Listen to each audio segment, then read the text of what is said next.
से आए मूल्यवासी बहुजन साथियों, हम लोग किसान के बच्चे हैं, मजदूर के बच्चे हैं और खेती किसानी में बहुत ज्यादा काम हम लोग करते रहते हैं। तो ये बारिश और धूप का हमारे ऊपर कोई असर नहीं पड़ता और जिस तरीके से आप लोग मैदान में डटे हुए हैं, तो आपका हौसला और आपका जज्बा इस बात को साबित कर रहा है कि नागपुर से जो चंद लोग बुद्धिस्टों की भूमि पर देश भर में कब्जा करे हुए हैं या करना चाहते हैं, उनको मुंहतोड़ जवाब देने के लिए हम लोग तैयार हैं। साथियों, ये जो भारत देश है, ये बुद्ध और अशोक का देश है। पूरी दुनिया में अगर आप कहीं जाओगे तो ये देश बुद्ध और अशोक के नाम से जाना और पहचाना जाता है। जो लोग आज यहां बुद्ध की विरासत को, अशोक की विरासत को छुपाने का काम कर रहे हैं, दबाने का काम कर रहे हैं, वो आरएसएस और बीजेपी के लोग जब यूरोप और अमेरिका में जाते हैं तो उन्हें भी बुद्ध और अशोक के नाम का ही सहारा लेना पड़ता है। जिनकी रात दिन वो ये गाथा गाते हैं, उनके नाम से काम नहीं चलता। लेकिन एक ऐसे दोगले चरित्र के लोग हैं, विदेश में जाते हैं तो अपनी इज्जत बढ़ाने के लिए, अपना मान सम्मान बढ़ाने के लिए बुद्ध और अशोक का नाम लेते हैं और भारत के अंदर जब रहते हैं तो इस महान विरासत को दबाने का काम करते हैं और इस महान विरासत के जो वारिस हैं उनको दबाने का काम करते हैं, उनके ऊपर अन्याय और अत्याचार करने का काम करते हैं। साथियों, आज आप लोगों ने ये साबित कर दिया है कि अब ना तो हम लोग दबने वाले हैं, ना ही हम लोग रुकने वाले हैं। अब हम लोग अपना हक अधिकार लेकर के ही रहेंगे। जो बुद्ध और अशोक की विरासत है उसे अब कोई उस पर कब्जा नहीं कर सकता है। जो हमारी विरासत है उसे अब लेकर रहेंगे। साथियों, हमें इस बात को समझना पड़ेगा, हमें इस बात को जानना पड़ेगा। क्योंकि मैं राष्ट्रीय पिछड़ा वर्ग मोर्चा का राष्ट्रीय अध्यक्ष हूं और आपकी जानकारी के लिए बताना चाहता हूं कि जो राष्ट्रीय पिछड़ा वर्ग मोर्चा है, ये पिछड़ा वर्ग मतलब ओबीसी और ओबीसी का राष्ट्रीय स्तर का संगठन है। ये ओबीसी का राष्ट्रीय स्तर का संगठन है। तो तमाम साथियों को जानकारी अगर नहीं होगी तो मैं ये भी कहना चाहता हूं, ये जो बुद्ध और अशोक की विरासत है, ये ओबीसी की भी विरासत है। केवल शेड्यूल कास्ट की विरासत नहीं है, ये ओबीसी की भी विरासत है। तमाम दूसरे धर्मों में जो लोग चले गए, अलग अलग माइनॉरिटीज के लोग, ये उनकी भी विरासत है। और अगर एक लाइन में ये कहा जाए तो ये जो इस देश के असल बासिंदे हैं, जो इस देश के असल मूल्यवासी है, जिसने इस देश को बनाने का काम किया, जिसने इस देश को सृजित करने का काम किया, जो सिंधु घाटी सभ्यता को बनाने वाले लोग हैं, ये उनकी विरासत है। ये गौरवशाली विरासत हमारी विरासत है। इसलिए मैं आपसे कहने आया हूं कि अब ये लड़ाई अलग अलग रह के नहीं लड़ी जाएगी। अब ये लड़ाई अलग अलग रह के नहीं लड़ी जाएगी। अगर ये हमारी सारी विरासत है तो एससी, एसटी, ओबीसी और माइनॉरिटी जो आपस में ब्लड के भाई है, डीएनए ने साबित कर दिया भाई है, ये भाई मिल करके अपनी लड़ाई लड़ेंगे। और जो हमारी विरासत है, जो हमारी गौरवशाली विरासत है, उस विरासत पर जिन लोगों ने कब्जा किया है वो कब्जा हटाने का काम हम लोग करेंगे। क्योंकि साथियों, जो विरासत होती है, जो विरासत होती है वो पूंजी होती है। अगर कोई राजा का लड़का राजमहल में पैदा होता है तो राजकुमार कहा जाता है, लेकिन अगर उसी राजा का लड़का कहीं लावारिस मिलता है तो राजकुमार नहीं कहा जाता है, वो लावारिस कहा जाता है। खून तो उसके शरीर में राजा का ही होता है, लेकिन राजमहल में नहीं हुआ, इसलिए राजकुमार नहीं होता है। तो साथियों, हमें समझने की जरूरत है, हमारे लोगों को समझने की जरूरत है कि भारत विश्व गुरु किसने बनाया, भारत सोने की चिड़िया किसने बनाया। आज नागपुर के लोग कहते हैं अखंड भारत बनाएगा। अरे अखंड भारत तुम कहाँ बना रहे हो? तुम तो तोड़ रहे हो भारत को। नागपुर से जो सरकार चलाने वाले चंद लोग हैं वो कहते हैं अखंड भारत बनाएंगे। आरएसएस के लोग, मोहन भागवत, तुम तो तोड़ रहे हो भारत को, बार बार तोड़ने की कोशिश कर रहे हो और कह रहे हो अखंड हमारे पुरखों ने बनाया था। जब अफगानिस्तान के आगे तक भारत था, वो सम्राट अशोक का भारत था, वो हमारा भारत था। विश्व गुरु हमारे पुरखों ने बनाया। आज 200 यूनिवर्सिटियों में भारत की एक भी यूनिवर्सिटी नहीं है। हमारे पुरखों का राज था तो भारत विश्व गुरु होता था।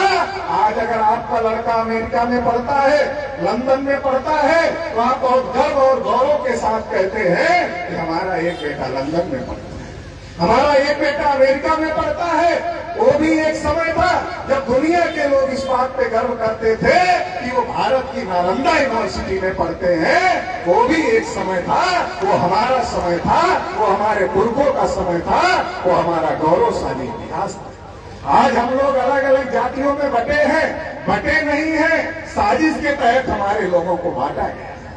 तथागत बुद्ध ने कहा था बहुजन हिताय बहुजन सुखाय, और हमारे लोग बुद्ध के साथ इकट्ठा हुए। और जब हमारे लोग बुद्ध के साथ इकट्ठा हुए थे तो केवल सामाजिक क्रांति ही नहीं हुई थी, राजनीतिक क्रांति हुई थी। और इतना बड़ा भारत, इतना विशाल भारत, इतना गौरवशाली इतिहास कायम हुआ।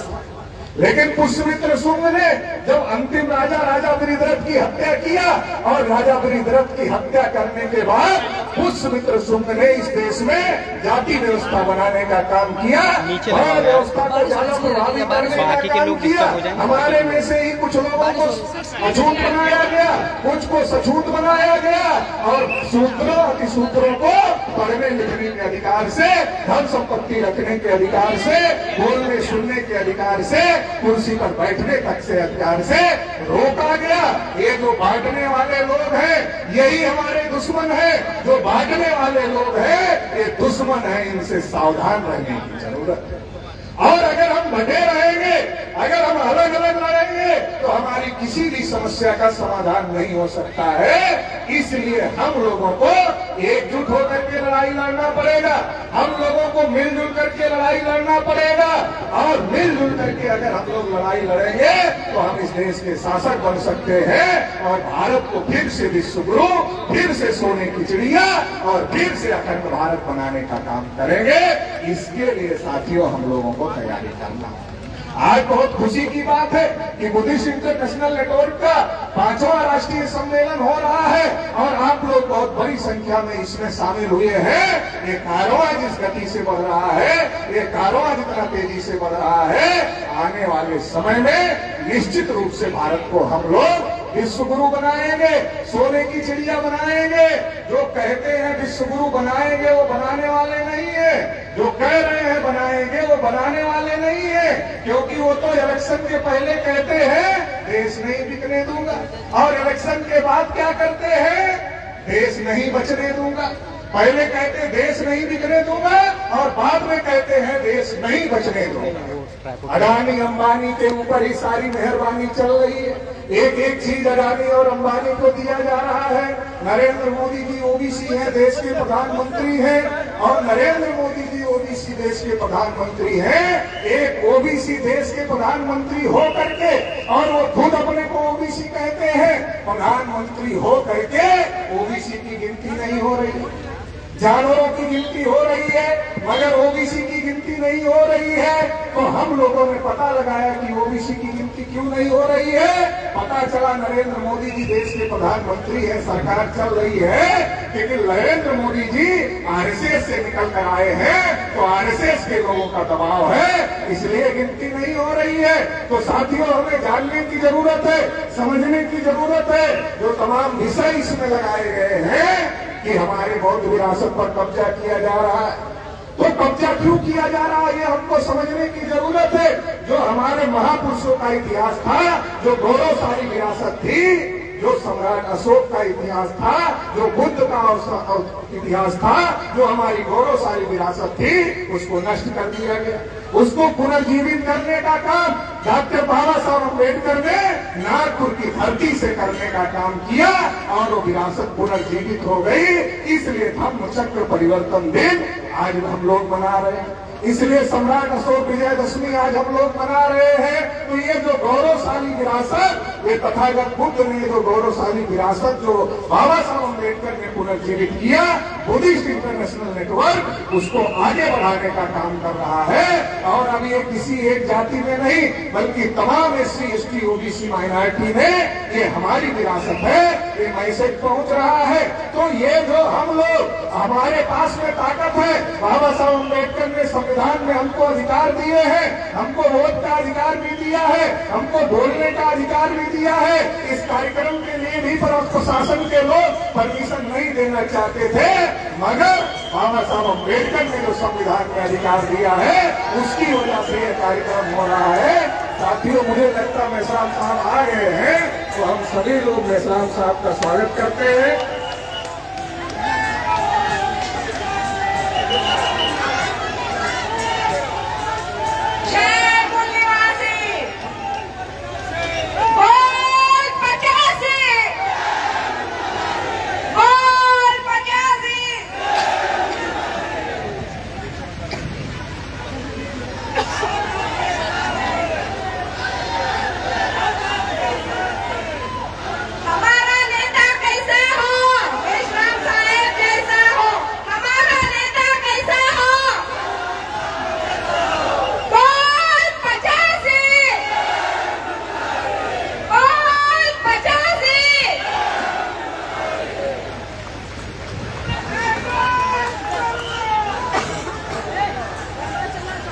माननीय अमन मेश्राम साहब का हम लोग स्वागत करते हैं। तो साथियों, ये जो बाबा साहब डॉक्टर अम्बेडकर ने जो हम लोगों को अधिकार दिया है उसकी वजह से ये हो रहा है। इसमें एक विषय भी लगाया गया है, रामायण महाभारत बौद्ध जातक कथाओं की चोरी से लिखे गए बहुत सारी चीजें चोरी किया। संघ ही तथागत बुद्ध ने सबसे पहले बनाया, संघ भी तथागत बुद्ध ने बनाया, प्रचारक भी तथागत बुद्ध ने बनाए, और जो इनका कलर है वो भी तथागत बुद्ध का कलर है। ऐसी बहुत सारी चीजों का चोरी करने का काम किया है, क्योंकि इनकी जड़ें यहाँ नहीं है, इनकी जड़ें यहाँ नहीं है, जिनकी जड़ें यहाँ नहीं है वो यहाँ उनका कुछ भी नहीं है। इसलिए जो भी किया है वो चोरी करके ही किया हुआ है। तो इसलिए हम लोगों को समझने की जरूरत है। और आखिरी बात कहकर अपनी बात समाप्त कर देता हूँ, क्योंकि बारिश भी हो रही है, मेश्राम साहब को भी हम लोगों को सुनना है। तो आखिरी बात कहकर अपनी बात समाप्त करता हूँ कि आज हम बहुसंख्यक हैं, हमारे पास में वोट का अधिकार बाबा साहब अम्बेडकर ने दिया, हमको मौलिक अधिकार बोलने का बाबा साहब अम्बेडकर ने दिया। अगर हम अपने अधिकार का प्रयोग कर ले, संगठित होकर के कर ले, तो हम जो ये लोग कर रहे हैं इसको रोक सकते हैं। आज इनको सत्ता में बिठाने का काम हमारे ही लोगों ने किया है, RSS और BJP के लोगों को सत्ता में बिठाने का काम अगर हमारे लोगों ने किया तो उतारने का काम भी हम लोग कर सकते हैं। हम लोग नई साइकिल खरीदते हैं, नई मोटरसाइकिल खरीदते हैं, नई कार खरीदते हैं, दूसरे को चलाने के लिए नहीं देते, कहते हमारा पैसा लगा है, दूसरा चलाएगा तो खराब कर देगा। नई साइकिल, नई मोटरसाइकिल, नई कार आप दूसरे को चलाने के लिए नहीं देते, मगर देश ही दूसरे को चलाने के लिए दे दिया। इसलिए आज देश का सत्यानाश हो रहा है।